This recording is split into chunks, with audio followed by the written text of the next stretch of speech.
যেমনটা জানি অত্যন্ত গুরুত্বপূর্ণ বেশ কিছু বিষয়, তার মধ্যে হচ্ছে আরজিকর কাণ্ড, কসবা কাণ্ড, সেগুলো কিন্তু মোদির মুখে উঠে এলো। আরজিকর কসবা নিয়ে ফের রাজ্যকে তো মোদির, পশ্চিমবঙ্গে মেয়েদের কোনো সুরক্ষা নেই, ডাক্তার মেয়েটির সঙ্গে অত্যাচার হলো, তৃণমূল অপরাধীদের বাঁচালো, একটি শেষ হলো, আরেকটি কলেজে একই ঘটনা হলো। অপরাধীদের সঙ্গে তৃণমূলের যোগাযোগ প্রতিটি ক্ষেত্রে। দুর্গাপুরের জনসভা থেকে এই কথাই বললেন প্রধানমন্ত্রী নরেন্দ্র মোদী। প্রথমে বক্তব্য শোনাবো, তারপর যাবো সৌরজ্যোতির কাছে।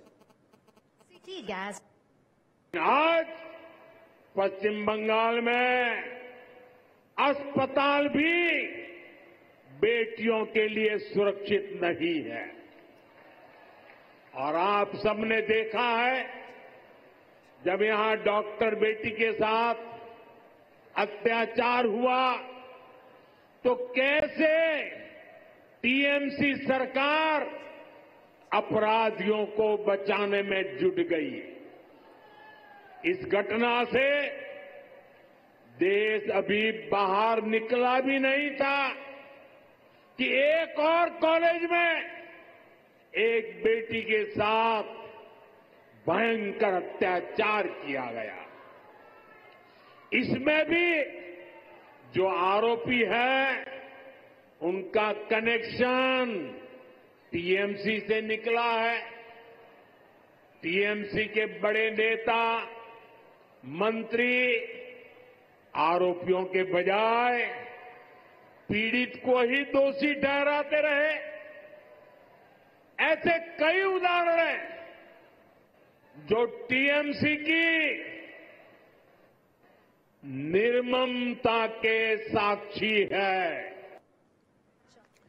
সৌরজ্যোতি, আমরা দেখেছি যে এর আগেও মূলত রাজনৈতিক দলগুলির ক্ষেত্রে আমরা যদি দেখি বিভিন্ন বাইরের রাজ্যগুলিতে, সেখানে লাডলি বেটি, সেখানের মধ্যে বেটি বাঁচাও বেটি পড়াও কর্মসূচি, এগুলো কিন্তু তুমুল জনপ্রিয়তা লাভ করেছিল। কিন্তু তার অনেক আগে পশ্চিমবঙ্গে লক্ষ্মীর ভান্ডার, কন্যাশ্রী, রূপশ্রী, এই সমস্ত প্রকল্পগুলি কিন্তু অন্যতম তৃণমূলকে ক্ষমতা নিয়ে আসার হাতিয়ারও ছিল।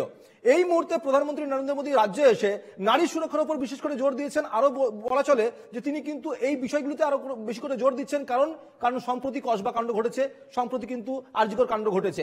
সেগুলো দাঁড়িয়ে কিন্তু আগামী দিনের নির্বাচনে এই বক্তব্য কিন্তু অত্যন্ত গুরুত্বপূর্ণ ভূমিকা রাখবে নারী সুরক্ষা বিষয়টি। দেখো, আরজিকরের ঘটনার পর রাজ্যের প্রধান বিরোধী দল বিজেপি শুধুমাত্র প্রতিবাদ করেছিল এমনটা নয়, তার সঙ্গে আরো একটি রাজনৈতিক দল, তাদের অস্তিত্বকে কিন্তু কেউ উপেক্ষা করতে পারেননি। তার কারণ একটা বড় অংশে বামপন্থী ছাত্র সংগঠন তারা নেমেছিল। সম্প্রতি গতকাল আমরা দেখেছি যে শুভেন্দু অধিকারী তিনি নতুন করে নবান্ন অভিযানের ডাক দিয়েছেন অভয়ার বাবা মাকে সামনে রেখে।